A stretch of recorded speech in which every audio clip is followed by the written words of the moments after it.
Yaduveer active ಆಗ್ತಾ ಇದ್ದಂತೆ Siddaramaiah full alert ಆಗಿದ್ದಾರೆ. ಲೋಕಸಭಾ ಚುನಾವಣೆ ಹಿನ್ನೆಲೆ ಯದುವೀರ್ ಆಕ್ಟಿವ್ ಆಗ್ತಾ ಇದ್ದಂತೆ ಸಿದ್ದರಾಮಯ್ಯ ಫುಲ್ ಅಲರ್ಟ್ ಆಗಿದ್ದು ಮೈಸೂರು ಕೊಡಗು ಕ್ಷೇತ್ರದ ಆಪ್ತ ನಾಯಕರೊಂದಿಗೆ ಮೀಟಿಂಗ್ ಅನ್ನ ಮಾಡಲಿರುವಂತದ್ದು. ಕಳೆದ ರಾತ್ರಿಯೇ ಮೈಸೂರಿಗೆ ಸಿಎಂ ಸಿದ್ದರಾಮಯ್ಯ ಆಗಮಿಸಿದ್ದು ಯದುವೀರ್ ವಿರುದ್ಧವಾಗಿ ಸ್ಪರ್ಧೆಗೆ ಕಾಂಗ್ರೆಸ್ನ ಅಭ್ಯರ್ಥಿಗಾಗಿ ಹುಡುಕಾಟವನ್ನ ನಡೆಸಲಾಗ್ತಾ ಇದೆ. ಸ್ಥಳೀಯ ಮುಖಂಡರೊಂದಿಗೆ ಸಭೆಯನ್ನ ನಡೆಸಿ ಅಭ್ಯರ್ಥಿ ಆಯ್ಕೆಗೆ ರಣತಂತ್ರವನ್ನ ರೂಪಿಸ್ತಾ ಇದ್ದು ಬಿಜೆಪಿಯಿಂದ ಯದುವೀರ್ ಸ್ಪರ್ಧೆಯ ಬೆನ್ನಲ್ಲೇ ಕೈ ಆಕಾಂಕ್ಷಿಗಳು ಹಿಂದೇಟನ್ನ ಹಾಕ್ತಿದ್ದಾರೆ. ಹೀಗಾಗಿ ಪ್ರಬಲ ಅಭ್ಯರ್ಥಿಗಾಗಿ ಶೋಧ ಕಾರ್ಯವನ್ನ ಕಾಂಗ್ರೆಸ್ ನಡೆಸ್ತಾ ಇದ್ದು ಮೈಸೂರು ಕೊಡಗು ಕ್ಷೇತ್ರವನ್ನ ಗೆಲ್ಲಬೇಕಾದಂತಹ ಒತ್ತಡಕ್ಕೆ ಸಿಎಂ ಸಿಲುಕಿದ್ದಾರೆ. ಪ್ರಬಲ ಅಭ್ಯರ್ಥಿಯನ್ನ ಕಣಕ್ಕಿಳಿಸಿ ಕಾಂಗ್ರೆಸ್ ಅನ್ನ ಗೆಲ್ಲಿಸಲು ಆಪ್ತರೊಂದಿಗೆ ಚರ್ಚೆಯನ್ನ ಮಾಡ್ತಿದ್ದು ಲೋಕಸಭೆಗೆ ಇನ್ನೂ ಸಮರ್ಥ ಅಭ್ಯರ್ಥಿಯನ್ನ ಸಿದ್ದರಾಮಯ್ಯ ಅಂತಿಮಗೊಳಿಸಿಲ್ಲ. ಸಮರ್ಥ ಅಭ್ಯರ್ಥಿಗಾಗಿ ಕಾಂಗ್ರೆಸ್ ಹೈಕಮಾಂಡ್ ಈಗ ಹರಸಾಹಸವನ್ನ ಪಡ್ತಾ ಇದ್ದು ಕಾಂಗ್ರೆಸ್ ಪಕ್ಷದ ಮುಂದಿನ ನಡೆ ಏನಿರಬಹುದು ಅನ್ನೋದು ತೀವ್ರ ಕುತೂಹಲವನ್ನ ಕೆರಳಿಸಿದೆ. ನಿಮಗೆ ಹೆಚ್ಚಿನ ಮಾಹಿತಿಯನ್ನು ನೀಡಲು ನಮ್ಮ ಪ್ರತಿನಿಧಿ ರಂಗಸ್ವಾಮಿ ಡೆಸ್ಕ್ನ ನೇರ ಸಂಪರ್ಕದಲ್ಲಿದ್ದಾರೆ. ರಂಗಸ್ವಾಮಿ, ಏನು ಲೋಕಸಭಾ ಚುನಾವಣೆ ಹಿನ್ನೆಲೆ ಯದುವೀರ್ ಅವರು ಫೀಲ್ಡ್ಗೆ ಇಳಿತಾ ಇದ್ದಂತೆ ಸಿದ್ದರಾಮಯ್ಯನವರು ಫುಲ್ ಅಲರ್ಟ್ ಆಗಿದ್ದು ಆಪ್ತರೊಂದಿಗೆ ಚರ್ಚೆನ ಕೂಡ ನಡೆಸಿರುವಂತದ್ದು. ಈ ಬಗ್ಗೆ ಹೆಚ್ಚಿನ ಮಾಹಿತಿ ಏನಿದೆ? ಹೌದು ಲಕ್ಷ್ಮಿ, ಈಗ ಲೋಕಸಭಾ ಚುನಾವಣೆಗೆ ಈಗಾಗಲೇ ಬಿಜೆಪಿ ತನ್ನ ಅಭ್ಯರ್ಥಿಯನ್ನ ಪ್ರಕಟಿಸಿದ ಬೆನ್ನಲ್ಲೇ ಮೈಸೂರು ಕೊಡಗು ಲೋಕಸಭಾ ಕ್ಷೇತ್ರದಲ್ಲಿ ಚುನಾವಣಾ ಕಣ ಈಗಾಗಲೇ ರಂಗನ್ನ ಪಡೆದುಕೊಂಡಿದೆ ಅಂತ ಹೇಳ್ಬೋದು. ಆಡಳಿತಾರೂಢ ಕಾಂಗ್ರೆಸ್ ಪಕ್ಷಕ್ಕೂ ಕೂಡ ಈಗ ಇದು ಒಂದು ಸವಾಲಿನ ಒಂದು ಚುನಾವಣೆಯಾಗಿ ಪರಿಣಮಿಸಿದೆ. ಯಾಕಂದ್ರೆ ಮೈಸೂರು ಕೊಡಗು ಈಗ ಸಿದ್ದರಾಮಯ್ಯನವರ ಒಂದು ತವರು ಜಿಲ್ಲೆಯ ವ್ಯಾಪ್ತಿಗೆ ಬರುವ ಒಂದು ಕಾರಣದಿಂದಾಗಿ ಇಲ್ಲಿ ಕಾಂಗ್ರೆಸ್ ಪಕ್ಷಕ್ಕೆ ಗೆಲುವು ಅನಿವಾರ್ಯ. ಹಾಗೂ ಸಿದ್ದರಾಮಯ್ಯ ಮತ್ತು ಮೈಸೂರು ಜಿಲ್ಲಾ ಉಸ್ತುವಾರಿ ಸಚಿವ ಡಾಕ್ಟರ್ ಸಿ ಮಹದೇವಪ್ಪ ಇಬ್ಬರಿಗೂ ಕೂಡ ಇದು ಒಂದು ಪ್ರತಿಷ್ಠೆಯ ಚುನಾವಣೆಯಾಗಿದೆ. ಹೀಗಾಗಿ ಒಂದು ಪ್ರಬಲ ಅಭ್ಯರ್ಥಿಯನ್ನ ಕಣಕ್ಕಿಳಿಸುವುದು ಕೂಡ ಈಗ ಕಾಂಗ್ರೆಸ್ ಪಕ್ಷಕ್ಕೆ ಅನಿವಾರ್ಯ ಆಗಿದೆ.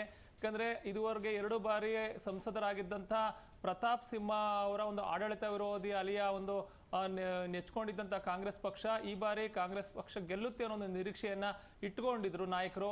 ಆದ್ರೆ ಈಗ ಬಿಜೆಪಿ ಪ್ರತಾಪ್ ಸಿಂಹ ಅವರಿಗೆ ಟಿಕೆಟನ್ನು ನಿರಾಕರಿಸುವ ಮುಖಾಂತರ ಮೈಸೂರು ರಾಜವಂಶಸ್ಥರಾಗಿರುವಂತಹ ಯದುವೀರ್ ಕೃಷ್ಣದತ್ತ ಚಾಮರಾಜ ಒಡೆಯರ್ ಅವರಿಗೆ ಒಂದು ಟಿಕೆಟ್ ನೀಡುವ ಮುಖಾಂತರ ಹೊಸದಾಗಿ ಒಂದು ರಾಜಕೀಯ ದಾಳವನ್ನ ಉರುಳಿಸಿದೆ. ಇದರಿಂದ ಕಾಂಗ್ರೆಸ್ ನಾಯಕರು ಒಂದು ರೀತಿ ಕಕ್ಕಾಬಿಕ್ಕಿ ಆಗಿದೆ ಅಂತ ಹೇಳ್ಬೋದು. ಯಾಕಂದ್ರೆ ಮೈಸೂರು ರಾಜಮಾನ್ಯ ತಂದವರು ಅಷ್ಟು ಸುಲಭವಾಗಿ ಚುನಾವಣೆಗೆ ಸ್ಪರ್ಧಿಸೋದಿಲ್ಲ ಅನ್ನೋ ಒಂದು ಮಾತುಗಳು ಕೇಳಿ ಬರ್ತಾ ಇತ್ತು. ಆದರೆ ಯದುವೀರ್ ಅವರು ಮತ್ತೆ ರಾಜಮನೆತನ ಎಲ್ಲಿಯೂ ಕೂಡ ಇದುವರೆಗೂ ಕೂಡ ಒಂದು ಸುಳಿವನ್ನ ಬಿಟ್ಟುಕೊಟ್ಟಿರಲಿಲ್ಲ. ಈಗ ಯದುವೀರ್ ಅವರು ನಾನು 1 ವರ್ಷದಿಂದ ಸಿದ್ಧತೆ ನಡೆಸಿದ್ದೆ ಅಂತ ನಿನ್ನೆ ಹೇಳಿದ್ರು ಕೂಡ ಅವರು ರಾಜಕೀಯ ಸೇರುವ ಬಗ್ಗೆ ಯಾವುದೂ ಕೂಡ ಸುಳಿವನ್ನ ನೀಡಿರಲಿಲ್ಲ. ಬಿಜೆಪಿ ಅಭ್ಯರ್ಥಿಯ ಹೆಸರುಗಳು ಪ್ರಕಟವಾದ ನಂತರ ಅವರು ಬಿಜೆಪಿಯ ಕಚೇರಿಗೆ ಹೋಗಿ ಹೇಳಿಕೆ ನೀಡಿದ ನಂತರ ಎಲ್ಲವೂ ಒಂದು ಖಾತ್ರಿ ಆಯಿತು. ಈಗ ಕಾಂಗ್ರೆಸ್ ಪಕ್ಷದಲ್ಲಿ ಆರಂಭದಲ್ಲಿ 20ಕ್ಕೂ ಹೆಚ್ಚು ಟಿಕೆಟ್ ಆಕಾಂಕ್ಷಿಗಳು ಒಂದು ಸ್ಪರ್ಧೆಗೆ ಒಲವನ್ನು ಹೊಂದಿದ್ರು. ಅದರಲ್ಲೂ 5-6 ಮಂದಿ ಅಂತೂ ಈ ಬಾರಿ ಮೈಸೂರು ಕೊಡಗು ಲೋಕಸಭಾ ಕ್ಷೇತ್ರದಿಂದ ಚುನಾವಣಾ ಕಣಕ್ಕಿಳಿಬೇಕು ಅನ್ನೋ ನಿಟ್ಟಿನಲ್ಲಿ ಸಾಕಷ್ಟು ಒಂದು ರೀತಿ ತಯಾರಿಯನ್ನ ನಡೆಸಿದ್ರು. ಅದೇ ಒಂದು ಹಿನ್ನೆಲೆಯಲ್ಲಿ ಸಿಎಂ ಸಿದ್ದರಾಮಯ್ಯ ಅವರ ಒಂದು ಬೆನ್ನಿಗೆ ಬಿದ್ದು ಟಿಕೆಟ್ ಗಿಟ್ಟಿಸುವಂತ ಪ್ರಯತ್ನದಲ್ಲೂ ನಿರತರಾಗಿದ್ರು. ಈಗ ಯದುವೀರ್ ಅವರು ಬಿಜೆಪಿ ಅಭ್ಯರ್ಥಿಯಾಗಿ ಕಣಕ್ಕಿಳಿತಾ ಇದ್ದಂತೆ ಕಾಂಗ್ರೆಸ್ನ ಒಂದು ಘಟಾನುಘಟಿ ನಾಯಕರೇ ಈಗ ಸ್ಪರ್ಧೆಗೆ ಹಿಂದೇಟನ್ನ ಹಾಕ್ತಾ ಇದ್ದಾರೆ. ಯಾಕೆ ಅಂತಂದ್ರೆ ಯದುವೀರ್ ಅವರಿಗೆ ಒಂದು ರಾಜಮನೆತನದ ಜೊತೆಗೆ ತಮ್ಮದೇ ಆದ ಒಂದು ವೈಯಕ್ತಿಕ ವರ್ಚಸ್ಸಿದೆ, ಒಂದು ಕ್ಲೀನ್ ಇಮೇಜ್ ಇದೆ. ಇದೇ ಒಂದು ಕಾರಣದಿಂದಾಗಿ ಇಲ್ಲಿ ಒಂದು ಸ್ಪರ್ಧೆ ಮಾಡಿದ್ರೆ ಸೋಲುವ ಸಾಧ್ಯತೆ ಹೆಚ್ಚಿದೆ ಅಂತ ಒಂದು ಕಾಂಗ್ರೆಸ್ನ ಬಹುತೇಕ ನಾಯಕರು ಲೆಕ್ಕಾಚಾರ ಆಗ್ತಾ ಇರೋ ಒಂದು ಕಾರಣದಿಂದಾಗಿ ಬಹುತೇಕ ಮಂದಿ ಕಾಂಗ್ರೆಸ್ನ ನಾಯಕರು ಈಗ ಸ್ಪರ್ಧೆಗೆ ಹಿಂದೇಟ್ ಆಗ್ತಾ ಇರೋ ಒಂದು ಹಿನ್ನೆಲೆಯಲ್ಲಿ ಈಗ ಸಿದ್ದರಾಮಯ್ಯನವರಿಗೂ ಕೂಡ ಇಲ್ಲಿಂದ ಒಂದು ಪ್ರಬಲ ಅಭ್ಯರ್ಥಿಯನ್ನ ಕಣಕ್ಕಿಳಿಸೋದು ಕೂಡ ಒಂದು ರೀತಿ ಸವಾಲಿನ ಕೆಲಸ ಆಗಿದೆ ಅಂತ ಹೇಳ್ಬೋದು. ಇಂದು ಮೈಸೂರಿನಲ್ಲಿ ರಾಜ್ಯ ಸರ್ಕಾರದ 5 ಗ್ಯಾರಂಟಿ ಯೋಜನೆಗಳ ಒಂದು ಫಲಾನುಭವಿಗಳ ಒಂದು ಸಮಾವೇಶ ಕೂಡ ಆಯೋಜನೆ ಮಾಡಲಾಗಿದೆ. ಈ ಮುಖಾಂತರವೂ ಕೂಡ ಒಂದು ಚುನಾವಣೆಯ ಒಂದು ಪೂರ್ವ ತಯಾರಿಯಲ್ಲಿರುವಂತಹ ಕಾಂಗ್ರೆಸ್ ಪಕ್ಷ ಒಂದು ಚುನಾವಣೆಗೆ ಒಂದು ರಣಕಹಳೆಯನ್ನು ಕೂಡ ಮೊಳಗಿಸುತ್ತಕ್ಕೆ ಮುಂದಾಗಿದೆ. ಇದೇ ಒಂದು ಕಾರಣದಿಂದ ಕಳೆದ ರಾತ್ರಿಯೇ ಒಂದು ವಿಶೇಷ ವಿಮಾನದ ಮೂಲಕ ಮೈಸೂರಿಗೆ ಆಗಮಿಸಿರುವಂತಹ ಸಿದ್ದರಾಮಯ್ಯನವರು ಒಂದು ತಮ್ಮ ಆಪ್ತರೊಟ್ಟಿಗೆ ಒಂದು ಮಾತುಕತೆಯನ್ನು ನಡೆಸಿದ್ದಾರೆ.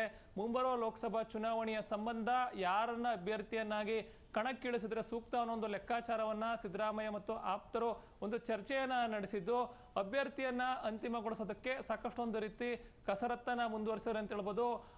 ಬಹುತೇಕ ಇಂದು ಅಥವಾ ನಾಳೆ ಒಳಗಡೆ ಅಭ್ಯರ್ಥಿಯನ್ನ ಅಂತಿಮಗೊಳಿಸುವ ನಿಟ್ಟಿನಲ್ಲಿ ಸಿದ್ದರಾಮಯ್ಯನವರು ಕೂಡ ಒಂದು ಮಾತುಕತೆಯನ್ನು ನಡೆಸ್ತಾ ಇದ್ದಾರೆ.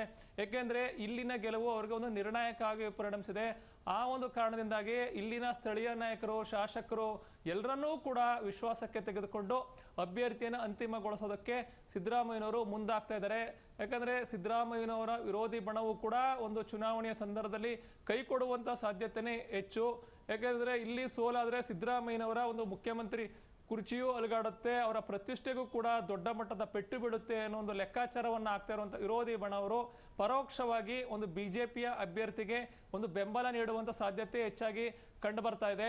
ಒಂದು ಕಳೆದ ಲೋಕಸಭಾ ಚುನಾವಣೆಯಲ್ಲಿಯೂ ಕೂಡ ರಾಜ್ಯದಲ್ಲಿ ಒಂದು ಕಾಂಗ್ರೆಸ್ JDS ನ ಸಮ್ಮಿಶ್ರ ಸರ್ಕಾರ ಇದ್ರೂ ಕೂಡ ಇಲ್ಲಿ ಬಿಜೆಪಿ ಅಭ್ಯರ್ಥಿಯಾಗಿದ್ದಂತ ಪ್ರತಾಪ್ ಸಿಂಹ ಅವರು ಒಂದು ದೊಡ್ಡ ಮಟ್ಟದ ಅಂತರದ ಒಂದು ಗೆಲುವನ್ನ ಸಾಧಿಸಿದ್ರು. ಅದೇ ರೀತಿಯ ಫಲಿತಾಂಶ ಈ ಬಾರಿಯೂ ಮರುಕಳಿಸುವಂತ ಸಾಧ್ಯತೆ ಹೆಚ್ಚಾಗ್ತಾ ಇದೆ ಅಂತ ಹೇಳ್ಬೋದು. ಯಾಕಂದ್ರೆ ಈಗ ಕಾಂಗ್ರೆಸ್ ಪಕ್ಷದಲ್ಲಿಯೂ ಕೂಡ ಸಾಕಷ್ಟು ಒಂದು ರೀತಿ ಗೊಂದಲದ ಗೂಡಾಗಿ ಪರಿಣಮಿಸ್ತಾ ಇರುವಂತಹ ಸಾಧ್ಯತೆಗಳಲ್ಲಿ ನಾವು ನಡೀತಾ ಇರುವ ಬೆಳವಣಿಗೆಗಳನ್ನ ಅವಲೋಕಿಸಿದ್ರೆ ಕಂಡು ಬರ್ತಾ ಇದೆ. ಯಾಕಂದ್ರೆ ಇದುವರೆಗೂ ರಾಜ್ಯದಲ್ಲಿ ಕಾಂಗ್ರೆಸ್ ಪಕ್ಷ ಕೇವಲ 7 ಅಭ್ಯರ್ಥಿಗಳನ್ನ ಮಾತ್ರ ಘೋಷಣೆ ಮಾಡಿದೆ. ಇನ್ನೂ ಹಲವಾರು ಕ್ಷೇತ್ರಗಳಂದ್ರೆ 21 ಕ್ಷೇತ್ರಗಳಲ್ಲಿ ಅಭ್ಯರ್ಥಿಗಳನ್ನ ಅಂತಿಮಗೊಳಿಸೋದಕ್ಕೆ ಕಾಂಗ್ರೆಸ್ ಪಕ್ಷಕ್ಕೆ ಸಾಧ್ಯವಾಗಿಲ್ಲ.